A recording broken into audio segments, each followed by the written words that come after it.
warahmatullahi wabarakatuh. Apa kabar Anda semua? Kembali berjumpa dengan saya, Hersu Beno Arif dari Forum News Network. Mudah-mudahan selalu sehat, karena sekarang sudah mulai musim penghujan pancaroba dan pandemi masih terus berlangsung.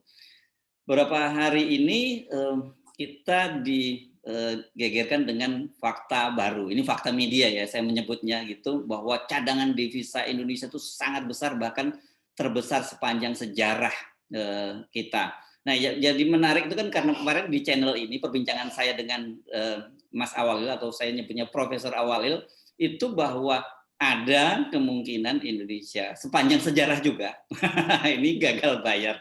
Saya mau ajak Anda untuk kembali berdiskusi dengan Bung Awalil bagaimana menjelaskan ini. Assalamualaikum, Bung Awalil. Waalaikumsalam warahmatullahi Mas Hersu. Iya. Jadi ini perlu Anda pertanggungjawabkan ini, karena kemarin Anda mensinyalir sepanjang sejarah Indonesia itu akan gagal bayar pada tahun 2022. Sementara ternyata sekarang diklaim bahwa ini sepanjang sejarah juga itu bakal, ini di cadangan devisanya terbesar. Ini sama-sama sepanjang sejarah loh. Jadi bagaimana kita menjelaskan apa sih sebenarnya cadangan devisa itu?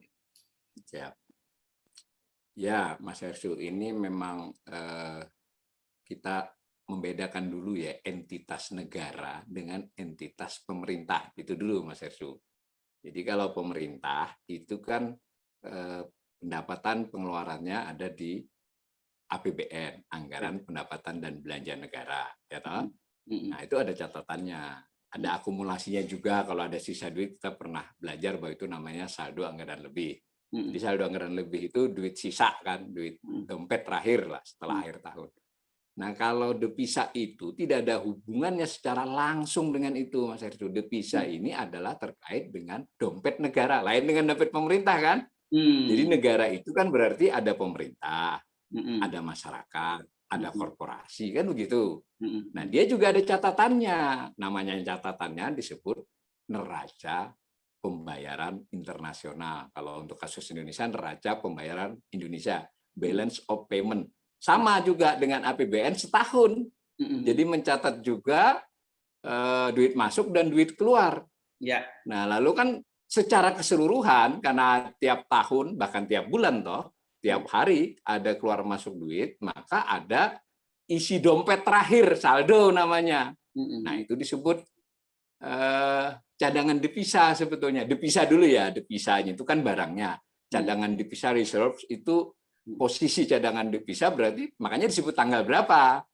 Tanggal 31 Agustus kah, 31 Desember. Jadi bukan arus ya.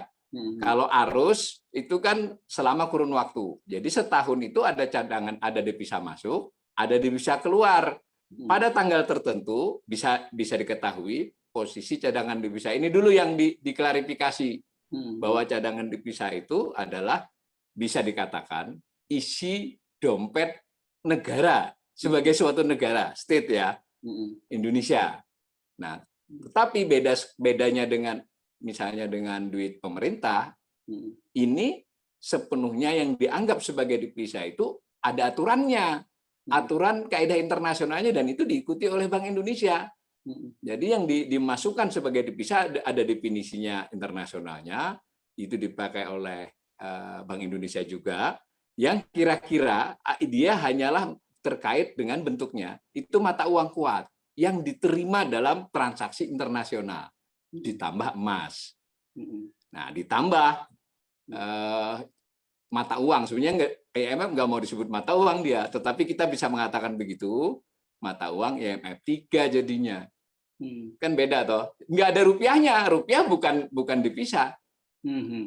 Oke. Nah, itu dulu. Ya, oke. Fungsinya masing-masing apa ini? Kan orang berpikir pemerintah negara ini kan dikelola oleh pemerintah begitu. Jadi tentu ini kan di sini begitu. Ya betul, Mas. Memang uniknya perekonomian modern kan begitu. Entitas negara dengan entitas pemerintah dalam beberapa kasus dianggap sama, tapi dalam kasus catatan keuangan itu berbeda. Nah, disebut devisa karena dia gunanya adalah untuk, ya tadi kan transaksi internasional, berarti bisa untuk impor, bisa untuk membayar utang dan kewajiban lain. Nah, kan begitu. Nah, siapa yang mendapatkannya? Ya, mendapatkan devisa itu. Ya, yang mendapatkan devisa bisa pemerintah dong. Ketika dia jual SBN, baik itu SBN valuta asing, dia dapat devisa. Dia jual SBN rupiah yang membeli pihak asing, kan bawa mata uang asing kuat, dolar misalnya. Ada devisa. Berarti devisa itu secara teknis kan menjadi milik pemerintah di APBN. Tetapi pemerintah memakainya misalnya dengan rupiah, ya toh, dia tuker. Nah, dalam kasus cadangan devisa ini sedikit rumit karena yang dianggap menguasai cadangan devisa, mengontrol cadangan devisa itu bukan pemerintah, Pak. Bank Indonesia. Bank Indonesia itu entitas hukum tersendiri, tidak di bawah pemerintah menurut undang-undang itu sejak reformasi, sehingga dia mengelola cadangan devisa itu. Nah, ketika ada devisa masuk, dia catat sebagai menambah devisa. Ketika devisa keluar, dia catat mengurangi. Apa yang menambah devisa? Orang ekspor barang, ya toh? Orang menjual jasa, misalnya jasa itu jasa wisata, misalnya ketika orang datang ke Indonesia kan pakai dolar. Begitu juga sebaliknya, kita impor barang. Kita mungkin umroh, haji juga mengeluarkan. Nah, semacam itu. Catatan keseluruhan itulah yang disebut dengan neraca pembayaran. Jadi neraca pembayaran itu mirip APBN. Jadi tahunan, triwulanan. Saya ulangi sekali lagi, kan secara akumulasi kan devisa tadi berkurang bertambah, ada akumulasinya. Akumulasinya itulah yang disebut dengan reserve, cadangan devisa. Setiap negara mencatat karena ada aturan mainnya. Begitu, Pak. Kira-kira. Nah, tapi bagaimana kemudian kan kemarin kita membahas soal kemungkinan gagal bayar tadi ya, kemungkinan gagal bayar pada tahun 2022. Nah, publik yang muncul di publik itu ketika muncul bahwa cadangan devisa ini terbesar sepanjang sejarah, ini sebenarnya siapa yang ngibul? Kan gitu orang bertanya ini. Jadi tanggung jawab moral kita siaran tentang itu. Saya penting dijelaskan, dan itu bagaimana? Apa mungkin tidak ketika misalnya pemerintah, ini logika awam ya, logika publik sebelum Anda jelaskan tadi, mungkin tidak kalau begitu, kalau dengan devisa yang besar berarti bisa dong pemerintah kita bayar utang. Artinya kan selama ini Bank Indonesia juga yang disebut burden sharing tadi ya. Jadi tugas pemerintah itu memberi semacam cadangan buat pemerintah. Bisa nggak dilakukan semacam itu? Dilakukan secara langsung tidak bisa karena dua hal yang terpisah. Oke. Jadi cadangan devisa itu adalah dompet negara yang dikuasai oleh Bank Indonesia sebagai bank sentral. Dia bertanggung jawab terhadap negara, terhadap perekonomian. Dia berhubungan dengan pemerintah pun ada catatannya, seperti burden sharing itu kan. Antara lain pemerintah berutang dulu kepada Bank Indonesia. Jadi kalau cadangan devisa Bank Indonesia sebesar apapun, konteksnya dengan pemerintah ya transaksi berbeda. Nah, pemerintah harus ngutang dulu kepada Bank Indonesia. Jadi tidak ada membatalkan analisis kita kemarin. Apakah Bank Indonesia mau mengutang atau tidak? Itu kan ada aturan main, ada kebijakan, ada kesepakatan. Nah, ketika cadangan devisa bertambah, itu kan lebih untuk melakukan pembayaran kewajiban luar negeri, tadi impor atau membayar utang. Nah, pemerintah kan yang kita diskusikan kemarin, utangnya yang besar justru bukan dalam bentuk valuta asing, dalam bentuk rupiah. Jadi si Palas ini kan ya tidak banyak gunanya. Ada gunanya secara tidak langsung. Kalau negara kita memiliki cadangan devisa besar, itu kredibilitasnya di mata kreditur asing itu naik, kira-kira begitu. Tapi itu tidak langsung. Dan sejauh tambahan yang ada ini, jadi kita masuk angka nih, itu tidaklah terlalu spektakuler sebenarnya. Bahwa ini tercatat terbesar sepanjang sejarah seringkali. Karena diakumulasi, iya sering pada tahun, maksudnya itu dibandingkan waktu sebelumnya. Januari 2020 itu terbesar 138 miliar dolar dibandingkan sebelumnya. Setahun sebelumnya juga ada bulan yang terbesar. Karena kalau dilihat dari 2010 kita dari 90-an naik ke 100, 110. Bulan-bulan tertentu atau tahun tertentu turun sedikit, tapi secara kecenderungan dia meningkat. Dengan sendirinya kalau dinyatakan bahwa ini adalah terbesar sepanjang sejarah, itu sebenarnya tidak terlalu aneh karena udah sering kali terbesar sepanjang sejarah itu kan. Maksudnya dari sebelumnya. Nah, masalahnya memang agak spektakuler khusus bulan Agustus ini, Mas Hersu. Biasanya tambahan sebulannya itu maksimal 2 1 miliar, 2 miliar, kadang turun setengah miliar. Tadi saya ulangi, kenapa bisa naik dan turun? Ya pada bulan itu banyak impor misalnya dibandingkan ekspor. Kemudian pemerintah banyak membayar utang luar negerinya, swasta juga beberapa obligasinya. Sekali lagi ya, cadangan devisa atau devisa itu tidak hanya urusan pemerintah, swasta yang bayar utang. BUMN yang punya utang dia bayar, kan dia pakai palas. Atau perusahaan swasta membeli input, membeli bahan produksi yang dalam dolar, dia juga ambil. Nah, dengan posisi seperti itu, sebetulnya naik turun itu adalah sesuatu yang lazim. Jadi tidak harus naik terus. Ya toh kan sampai pas musim tahun ajaran baru, hari raya kan pengeluarannya lebih banyak. Ya enggak? Bulan-bulan tertentu dapat rapelan jadi naik. Nah, maka analisis cadangan devisa tidak bisa dilakukan bulan per bulan, sebenarnya harus dalam jangka waktu yang lumayan panjang. Secara itu Indonesia punya kecenderungan cadangan devisanya meningkat. Nah, tinggal analisisnya bertambahnya yang selama ini terjadi, termasuk yang spektakuler itu dari mana? Itu lebih penting. Mengapa? Kan kita sudah diskusi dari sama saja dengan APBN dalam konteks catatan ini, dalam konteks bahwa kita bertambah isi dompet. Lah, tapi kita mau cari tahu dulu dompet itu bertambah karena hasil kerja. Atau kita diutangi. Atau dipinjami, atau dikasih. Itu kan penting. Mengapa? Karena kalau dia orang bertambahnya itu karena diutangi atau orang investasi, kan ada kewajiban. Ada kewajiban mengembalikan kah, ada kewajiban membayar keuntungan. Jadi dapat, tapi juga ada beban. Ini tidak hitam putih. Kita harus makanya nganalisisnya nggak bisa bisa sekali waktu. Kira-kira gitu, Mas. Nah, saya malah menyarankan para pemirsa ini ya mencari tahu sedikit-sedikit. Jadi tahun-tahun kita bertambah itu karena apa, ya kan? Begitu. Oke, jadi agak beda dengan dompet rumah tangga ya. Kalau dompet rumah tangga itu bisa ada bantuan dari mertua. Nah, kalau negara ini ada mertua. Jadi kita kan membaca kemudian bahwa bantuan itu berasal dari IMF, gitu ya. Yang terakhir ya. Itu kan bantuan begitu. Yang kata yang kemarin disebutkan bahwa disebutnya SDR, ya.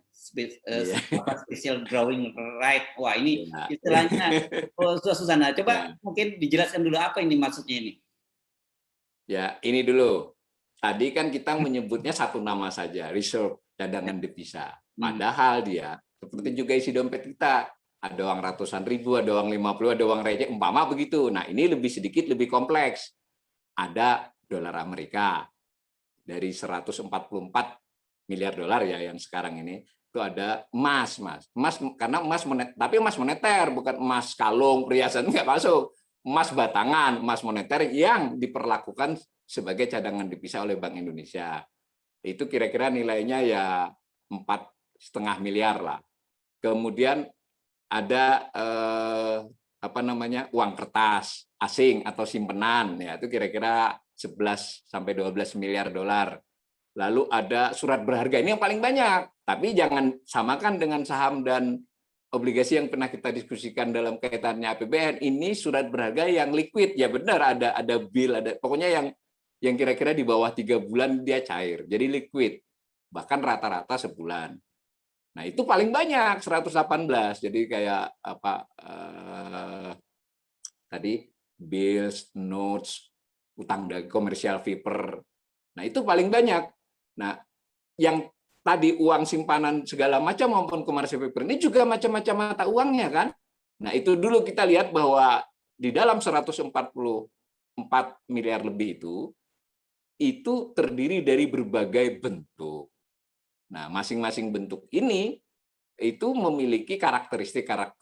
Nah, kita kalau bisa memahami itu juga bisa sedikit membantu. Nah, tadi yang disebut dengan SDR, Special Drawing Rights-nya IMF itu adalah satu jenis yang menurut pedoman internasional diakui sebagai cadangan devisa. Aneh ini memang, aneh tapi ya memang udah dari tahun 69. Dia IMF kan saudaranya Bank Dunia. Nah, dia mengeluarkan semacam mata uang meskipun dia secara tegas menyatakan bahwa ini bukan mata uang. Jadi si IMF sendiri dalam webnya tetapi mirip sebetulnya. Karena siapapun yang memegang SDR itu Dia memperlakukannya sebagai cadangan devisa. Bisa dipakai, Mas, untuk tadi membayar kewajiban utang, juga untuk membayar impor. Nah, tetapi ada sedikit berbeda dengan misalnya kalau kita punya tadi apa uang simpanan asing tadi, Atau emas gitu ya. dia harus karena tidak boleh secara aturan si SDR ini tidak boleh dipegang perusahaan swasta. Nah, karena itu dia ditukar dulu. Nah, tapi intinya karena dia liquid, Kemana tetap nukernya ini? saja Nukernya kemana? menukarnya harus sama anggota IMF. Tapi kan anggotanya banyak, Pak. 190 hampir semua negara anggota. Nah, bisa juga kalau negara-negara tertentu ada sedikit kesulitan, si IMF ikut campur. Amerika kamu beli itu punya Indonesia, dia lagi susah. Cina beli itu punya umpama. Tapi bisa juga sukarela antar negara. Nah, itu dicatat oleh IMF. Tapi intinya dengan cara begitu, memang kalau punya SDR itu kan bisa dikatakan mirip dengan memiliki dolar, benar nggak? Sekalipun aturan teknisnya sedikit memutar. Karena kalau punya dolar atau punya renminbi atau punya yen langsung dibelanjakan saja kan bisa. Kalau ini dengan cara sedikit memutar harus ditukar dulu. Tetapi kecenderungannya diterima selama ini. Selama ini karena dipakai kan. Nah, itu dulu, Mas. Jadi kita harus membayangkan SDR itu adalah salah satu jenis devisa. Nah, salah satu jenis devisa yang penggunaannya relatif luas. Cuma biasanya termasuk Indonesia, kalau tidak terpaksa tidak dipakai, Mas. Jadi ibaratnya kalau kita punya dompet itu, ya itu adalah duit yang paling belakang dipakai kalau ya kan karena kenapa? Karena tadi pertama dia harus memutar dulu, ya toh. Kedua nanti ada aturan-aturan main bahwa kalau memakai SDR itu harus lapor juga ke IMF, dicatat untuk apa? Tidak dilarang, tapi dicatat. Sementara kalau mau memakai yang lain bebas. Nah, yang terjadi pada bulan Agustus ini sebetulnya diputuskan 2 Agustus oleh sidang pimpinan IMF. Oh ya, sebagai informasi buat para pemirsa, IMF itu kan 190 negara. Kemudian masing-masing negara diwakili oleh gubernur bank sentralnya. Nah, lalu sebagai wakilnya seandainya gubernur bank sentralnya berhalangan, menteri keuangan. Nah, kurang lebih begitulah. Nah, itu jadi dia semacam perusahaan, masing-masing 190 negara itu punya saham. Ini kayak tapi sebetulnya gitu ya? dalam konteks tertentu juga seperti koperasi, Mas. Cuma bedanya dengan koperasi itu satu orang satu suara. Kalau ini suara berdasarkan modal awal, dan modal itu kesepakatan, bukan misalnya saya mau nambahin modal saya nggak bisa, kan ada agreement-nya. Nah, saat ini yang punya saham terbesar itu ya Amerika kan, ya sekitar 17-18%, kita mungkin sekitar 1,2%.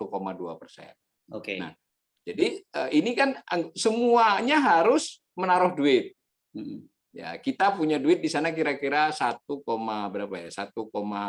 juta lah. 1,2 miliar US dollar. Nah, itu tadi mencerminkan saham. Berarti Amerika lebih banyak dari kita, Arab Saudi lebih banyak dari kita. Nah, terkait dengan tadi dia buat SDR tadi, si IMF ini lalu mengalokasikan kepada semua anggotanya itu SDR. Dan itu tidak sekali, berkali-kali, sudah beberapa kali. Jadi lu anggota punya duit di sini, terus saya kasih kuota. Nah, unik kan namanya kuota, Mas. Disebut kuota, sebetulnya ya kita sudah mencatat itu milik kita, milik Indonesia, tetapi di rekeningnya IMF. Jadi makanya kalau mau pakai kan ambil dulu. Jadi nggak dibawa ujuk-ujuk ke sini juga. Ya betul juga sih kalau disebut transfer. Ya kayak Mas Hersu punya duit di bank manapun kan ya punya Mas Hersu. Kayak gitulah. Ya. Oke. Ini dulu. Nah, ya. Dalam situasi sekarang ini, apa urgensinya tiba-tiba IMF membagi-bagikan SDR-nya ini? Atau ini memang rutin saja, atau ada special case atau special event gitu? Sangat spesial, Mas.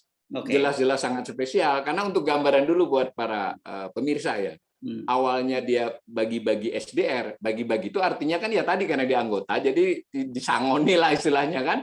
Itu tahun 77 sampai 72 itu cuma 9,3 miliar SDR ya. SDR itu tiap hari juga berubah kursnya terhadap dolar, terhadap ada pokoknya begitu ya. Jadi ada kursnya. Sekarang mungkin sekitar 1,5 dari dolar. Nah, lalu kemudian pada tahun 81 bertambah, ditambahi 12,1 dan seterusnya. Nah, yang terakhir besar itu adalah tahun 2009, 161 miliar SDR, dibagi rata sesuai kota ya. Jadi nah yang sekarang ini 456,5 Mas. Besar sekali ya. Jadi gede banget. Nah, apa maksudnya IMF? Dijelaskan oleh IMF bahwa ini karena IMF melihat perkembangan sejak pandemi ini, banyak negara yang mulai kesulitan, even itu negara sebesar Amerika, maksudnya kesulitan setidaknya tidak seluas biasanya, kesulitan dalam konteks perdagangan internasional. Likuiditas lah. Ya, kalau kita likuiditas nggak kurang. Nah, karena itu dibicarakan, dikaji, kasih likuiditas semua. Bebas pakai, kira-kira gitu, dengan nilai yang spektakuler 456 miliar. Jadi kalau saya pakai bahasa sederhana itu ya semacam BLT kalau buat rumah tangga, ya tentu menyangatkan ya saya ya, ya kan? Cuma bedanya kalau BLT dipilih yang paling miskin yang dapat, kalau ini nggak urusan, ini sesuai dengan apanya kuotanya. Sebagai perbandingan ya, buat pemirsa juga paham. Indonesia kan dapat 4,45 miliar SDR, makanya disebut 6,3 miliar dolar kan. SDR-nya 4,45 miliar. Amerika dapat berapa? Dapat 79,5 miliar, Mas. Ya berlima yang gede itu kan. Jepang dapat 29, Cina dapat 29. Nah, intinya ini bukan BLT sembarangan. Mungkin seperti undang-undang karantina, jadi cuma dapat gitu. Nah, kenapa? Karena negara-negara yang besar sekalipun mulai kesulitan likuiditas. Jadi mungkin likuiditas ini pemirsa harus paham, sekaya apapun Amerika, Jepang, itu kan kaya, itu kan aset Mas. Tapi likuiditas kan adalah soal yang liquid. Nah, jadi IMF khawatir perdagangan internasional terganggu, kajiannya begitulah. Kasihlah orang-orang ini. Tetapi ingat ini kuota Mas, tidak harus dipakai. Tidak harus dipakai. Jadi dia masuk ke dalam rekening bank sentral kepada negara bersangkutan, ya toh, ya, bisa dipakai. Tapi kan lain dengan tidak harus dipakai. Nah, supaya negara-negara bisa mengakai. Indonesia dapat. Betul sekali Bank Indonesia mengatakan kami tidak minta. Nah, itu kita tidak tahu politik internasional ya. Bisa saja mereka lobby, kita nggak tahu. Kalau saya menduga ya memang ada pembicaraan dari negara-negara, justru negara-negara besar. Kita imbasnya aja. Ya. Nah, bahasa yang tadi itu loh, kami tidak minta dan sebagainya, itu kenapa mesti disampaikan kepada publik? Bukankah ini mencerminkan kekhawatiran, muncul persepsi negatif dari publik? Iya, betul. Ya, betul. Ini juga pemirsa mungkin sedikit perlu informasi. Dalam situasi tidak melakukan alokasi umum. Alokasi umum ini kan nggak pilih dulu nih, kasih semua. Dalam kondisi-kondisi tertentu, negara-negara anggota itu bisa berutang kepada IMF. Indonesia pernah mengalami kan? Nah, itu bukan alokasi umum. Itu adalah transaksi yang dengan persyaratan-persyaratan tertentu. Nah, tidak hanya Indonesia, banyak negara pernah mengalami. Pokoknya yang kesulitan. Nah, mungkin BI itu pemerintah khawatir jika kita dianggap dulu kita mendapatkan. Nah, dan dulu pun Mas, pada saat kita kesulitan itu juga standby loan sebetulnya hampir tidak jadi dipakai. Bukan hampir tidak jadi dipakai, tetapi cukup untuk menggertak pasar. Kalau ada apa-apa, kami punya duit SDR sekian, 12 miliar dolar waktu itu kan. Lebih kayaknya 12. Nah, sekarang fungsinya sama dari IMF, tapi dia tidak lagi melihat case by case negara yang kesulitan, tapi keseluruhan ini relatif sulit. Kasih aja semuanya merata. Jadi kayak nyetak duit sebenarnya dia. Kredibilitasnya IMF aja yang dipertaruhkan ini. Lalu bagaimana kalau nanti negaranya tidak mau menerima SDR? Ya kan, kredibilitas menurut IMF dia akan mempersuasi.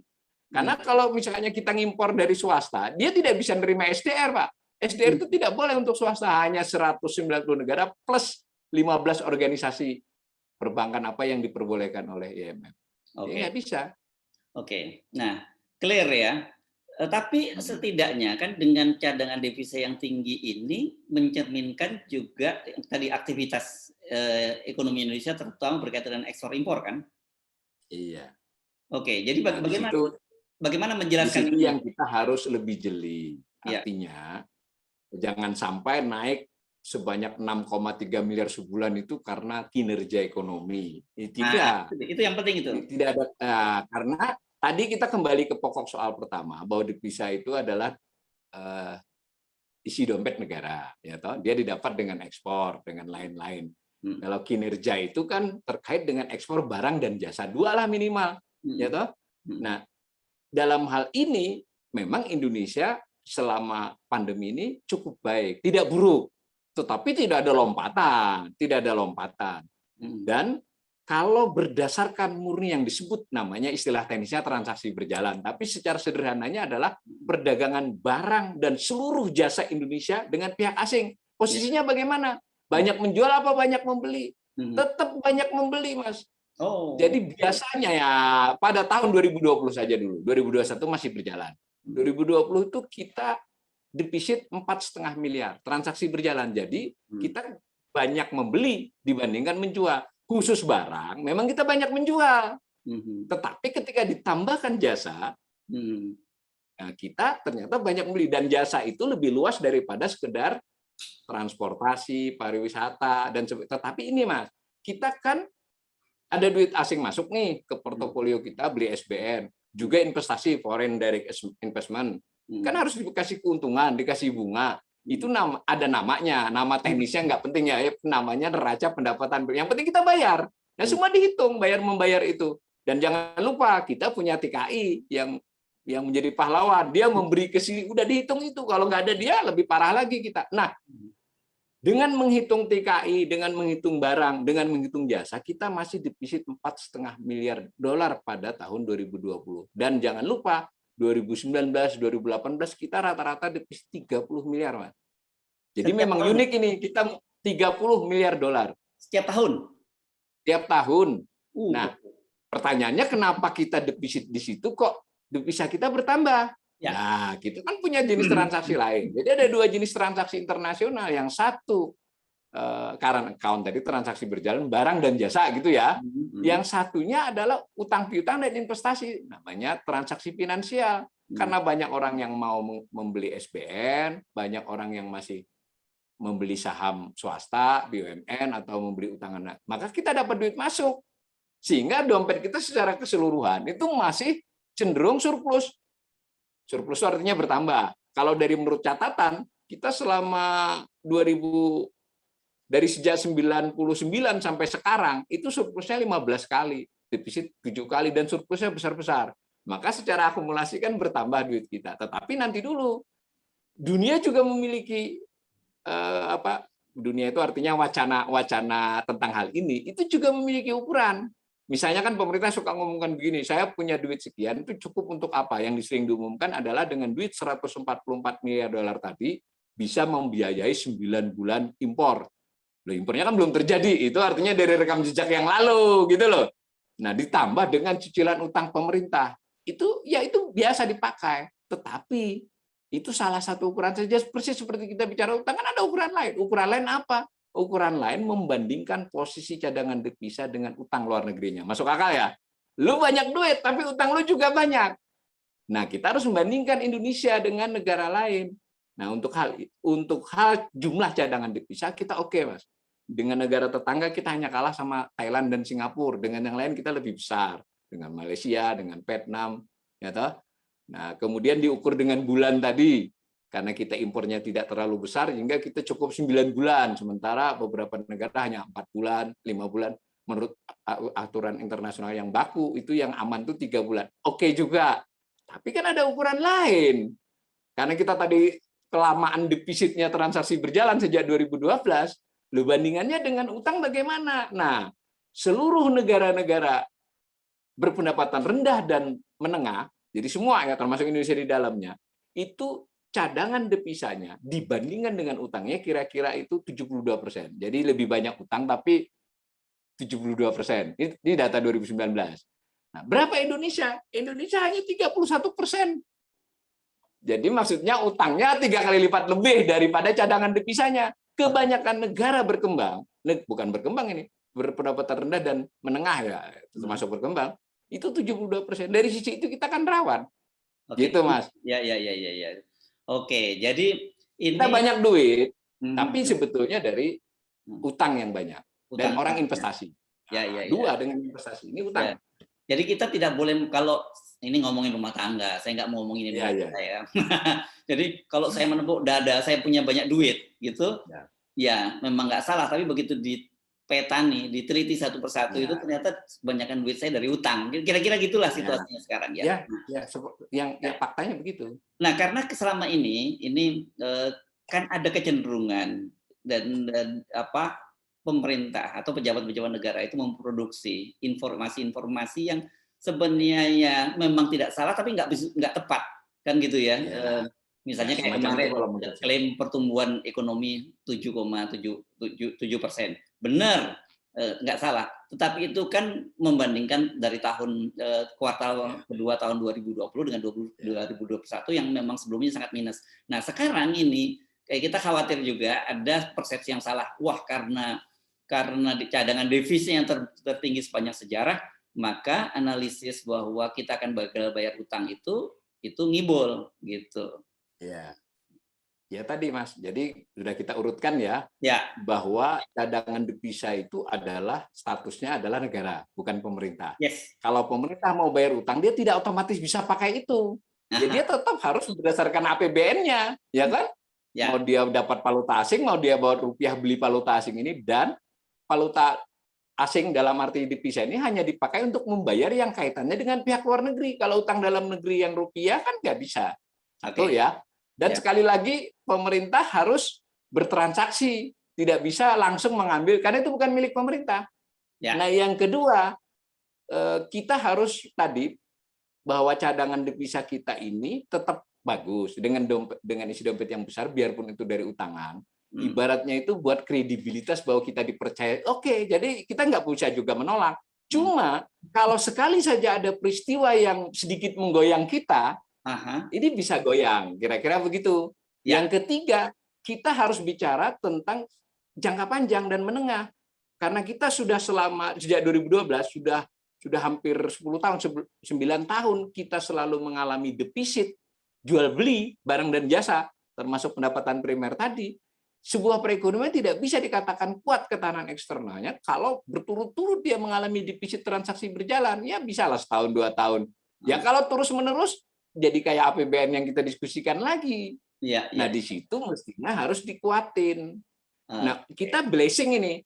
Pandemi dalam banyak hal memperburuk keadaan. Dalam hal devisa, tidak. Dia berdampak positif. Antara lain. Karena kita tetap bisa mengekspor. Sementara mungkin beberapa negara lain karena prokes, karena macam-macam, dia tidak bisa ekspor. Jadi kita ngambil bagian dia. Yang kedua, Mas, terjadi kenaikan harga-harga komoditas seperti batu bara, minyak yang juga menguntungkan Indonesia, ya toh? Ya. Yang ketiga, kita ngimpornya berkurang karena kita tidak kuat ekonomi, tidak banyak impor bahan. Nah, persoalannya apakah ini akan berlanjut ketika ekonomi kita pulih dan ekonomi dunia pulih? Kan di situ lagi. Ya. Di situ lagi kuncinya. Apakah nanti kita kembali lagi ke defisit 20-30 miliar? Nah, di situ sebenarnya diskusinya harus. Saya sih tidak ingin mengatakan bahwa cadangan devisa ini buruk, justru bagus tetap masih, tetapi terlalu terburu-buru untuk mengatakan dengan cadangan devisa yang besar ini maka ketahanan eksternal kita kuat. Saya masih berpendapat ketahanan eksternal kita itu masih rapuh. Kita banyak duit tapi struktur ekspor impor kita, barang dan jasa kita dan lain-lain itu tidak kuat. Dan jangan lupa itu juga menjadi beban buat Bank Indonesia. Bahwa ini nanti dia jadi tidak seluruhnya langsung dimiliki loh Mas, dikuasai benar. Kayak kalau sampai naruh di bank ya bank boleh memberi kredit ke siapapun. Dalam arti kontrol oleh Bank Indonesia benar, tapi kan itu ada hasil ekspornya perusahaan swasta dan sebagainya, tidak seluruhnya emas moneter, tidak seluruhnya SDR. Dan khusus SDR kita harus hati-hati karena SDR itu ketika dipakai dia harus dilaporkan dan dicatat dan dipublikasi. Jadi kalau sampai suatu negara memakai SDR, itu adalah sinyal bahwa negara tersebut kesulitan likuiditas. Saya berani lihat saja nanti. Tidak mungkin Bank Indonesia segera memakai itu jika tidak terpaksa. Kalau sudah memakai itu, justru sinyal instrumen-instrumen lain, bentuk-bentuk lain dari cadangan devisa tidak mencukupi. Ya, Gitu loh, Mas. ya, menarik ini. Jadi sekali lagi saya ingin permudah ya, karena bolak-balik tadi disebut SDR itu adalah Special Drawing Right ya. Itu Ya. semacam apa ya, katakanlah portofolio yang dikeluarkan oleh IMF Ya. diberikan kepada anggotanya gitu ya. Jadi Ya. dengan catatan dari Profesor Awalil tadi, kita mesti sekarang udah mulai bisa nih, mulai belajar nih, mulai paham. Kalau SDR itu mulai dipakai oleh pemerintah, justru disitulah tanda-tanda Ya. alarm berbahaya itu muncul. Ya. Gitu ya, Prof? Karena maksudnya itu memang untuk cadangan. Ya. Maksudnya untuk cadangan, Mas. Ya. Boleh dipakai, boleh, tapi cadangan. Jadi kita perlu mengimbau juga ini kepada pemerintah, sebenarnya lebih baik bicara honest, terbuka kepada publik, dan juga ada semacam pembelajaran literasi publik. Jangan kemudian mengkapitalisasi info-info yang sebenarnya tidak salah tapi misleading, kan begitu ya? Ini info semacam itu. Kurang lebih begitulah. Iya. Baik. Masalahnya Amerika dapat banyak banget loh. Amerika tuh 79 miliar di SDR dapat. Kita kalau dalam rupiah berapa ya itu nilainya ya? SDR-nya itu. Kira-kira dikalikan 1,4, Mas, 1,5 kali lipat. Oke, jadi begini, ini mungkin buat informasi pemirsa. Si SDR ini juga ada kursnya setiap hari. Yes. Nah, kursnya itu dikaitkan dengan 5 mata uang kuat ya, US dollar, renminbi, euro dan seterusnya. Jadi persis kayak kita lihat kurs itu fluktuasi terhadap masing-masing itu, tapi dia relatif stabil karena memang basisnya kan adalah mata uang kuat ini. Ya, nah, kurang lebihnya dari dulu ya sekitar 1,4 dari juta dari dolar. Gitu. 1,4. Dulu awalnya sama loh, awalnya tahun 69. Ya. Ketika masih di-peak dengan emas. Ya, kalau media ada yang nyebutnya 90 triliun itu angkanya pas nggak itu? 90 triliun dari 6,3 miliar, benar. Kurang lebih. Tapi menurut saya sebenarnya nggak relevan. Karena tidak ada relevansinya kan. Ini tidak akan ditukar rupiah kok. Jadi SDR tidak mungkin ditukar rupiah. Buat apa ditukar rupiah?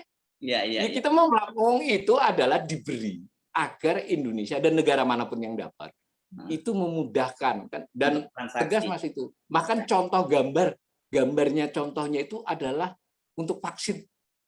Jadi gambar di IMF itu tentu tidak hanya untuk itu kan simbol. Jadi Indonesia seandainya kepepet lalu butuh untuk membeli vaksin atau semacam obat apapun untuk ini, tukar dulu.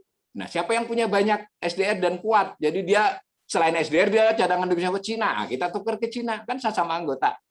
Nah, lalu catatan kita yang kota kita tadi, kan kita ada kotanya tadi, jumlah kota kita tadi 4,6 tadi 4,5 tadi di sana. Jadi berkurang nih kalau kita pakai misalnya 1 miliar jadi 3,5. Si Cina bertambah, ya enggak? Nah, setiap tambahan dari kotanya itu dia dapat bunga dari IMF. Kita bayar bunga atas yang kita pakai, tapi kecil. Tapi disinilah pertaruhannya IMF. Ini belum pernah IMF. Jadi betul-betul dia bus itu ya nyetak duit bagi. Cuma karena dia menangnya 190 negara kan, hampir seluruh negara bertransaksi. Nah, kira-kira gitu. Dan saya terus terang saja menganggap ini lebih lobby negara-negara kuat sebetulnya. Kita kena imbasnya. Nah, memang ada sedikit kekhawatiran. Bisa jadi juga terkait dengan pasar uang, pasar modal yang mulai pengen didinamisasi. Jangan lupa loh, ada isu tapering off, ya kan? Dengan ini ada likuiditas yang tetap, karena khawatir kalau betulan tapering off, mungkin beberapa negara terpengaruh Indonesia salah satu, tapi mungkin lebih kecil lah. Banyak negara yang lebih kencang kena pengaruhnya. Dengan ada likuiditas ini kan tertahan.